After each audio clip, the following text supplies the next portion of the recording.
और शोपियां में हथियारों का जखीरा बरामद किया गया है। शोपियां में कल 3 आतंकी ढेर हुए थे। हथियारों का जखीरा जब्त हुआ। दिखाया था। हालांकि आज जो है मीडिया ब्रीफिंग भी थी, उसको सेना की तरफ से कैंसिल किया गया है क्योंकि कोई नया ऑपरेशन जो है जिस पे कमांडिंग ऑफिसर को जाना पड़ा है।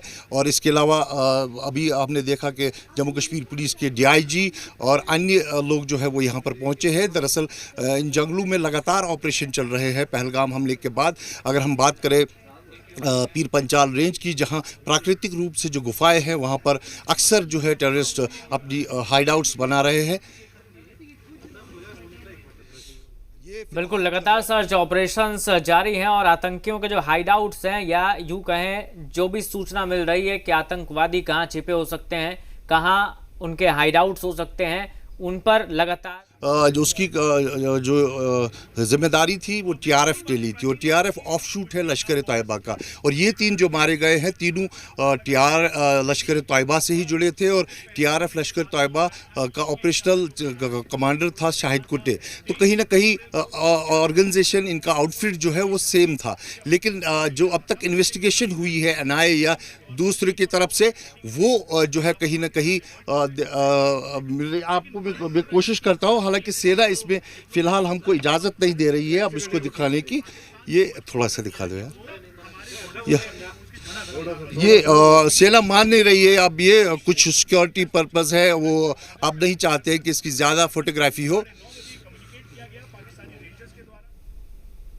बिल्कुल, तो तमाम तस्वीरें और हमारे सहयोगी खालिद जानकारी भी दे रहे हैं कि कैसे सेना सर्च ऑपरेशन चला रही है, कैसे लगातार आतंकियों के मंसूबे पर पानी फेरा जा रहा है, हथियारों की बरामदगी हो रही है, आतंकवादियों को ढेर किया जा रहा है और जो भी सूचनाएं मिल रही हैं उसके खिलाफ, आतंकियों के खिलाफ वो ऑपरेशंस जारी हैं। कहीं पे भी किसी भी ऑपरेशन में, हालांकि कुछ हाइडआउट्स बस्ट किए गए थे, वहाँ ईटेबल्स मिले थे, खाने पीने या रहने की सहूलियत वाली चीज़ें मिली थी। लेकिन आर्म्स एंड एमुनिशन जिसमें 2 AK-47, 10 मैगजीन्स, ग्रेनेड्स और बाकी सामग्री जो है वो मिल पाना कहीं ना कहीं एक बहुत बड़ी सफलता है सुरक्षा बलों की। इससे ज़्यादा है कि शाहिद कुट्टे जो ऑपरेशनल चीफ बताया जा रहा है लश्कर तैयबा का, उसका मारा जाना भी एक बहुत बड़ी सक्सेस है। और वो कई हमलों में जो है जो पुलिस के बाद सूची है उसके मुताबिक शामिल था। इसके अलावा अदनान और एहसानुल हक, वो दोनों, ये तीनों वही है जिनके जब पहलगाम हमला हुआ था उसके बाद उनका घर जो है वो भी उड़ा दिया गया था। शोपियां में 2 थे और एक मुरन पुलवामा में।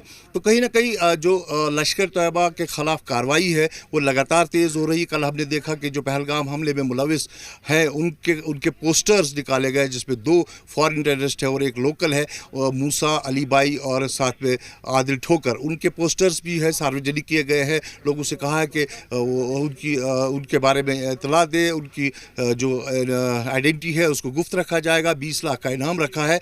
तो सारी एजेंसियां लगी हुई हैं कि पहलगाम हमले को डिकोड किया जाए। हालांकि लगभग उसको डिकोड किया गया है, जिसपे डायरेक्ट हैंड जो है पाकिस्तान का दिख रहा है, ISI का और तो आपको ये तस्वीरें हम लगातार दिखा रहे हैं, एक्सक्लूसिव तस्वीरें। हमारे सहयोगी भी उन तस्वीरों को दिखाने की कोशिश कर रहे थे। हालांकि सुरक्षा कारणों से उन तस्वीरों को ढक दिया गया, लेकिन जो उससे पहले ये तस्वीरें आई हैं वो हम आपको दिखा रहे हैं कि किस तरह से हथियारों का एक बड़ा जखीरा बरामद किया गया।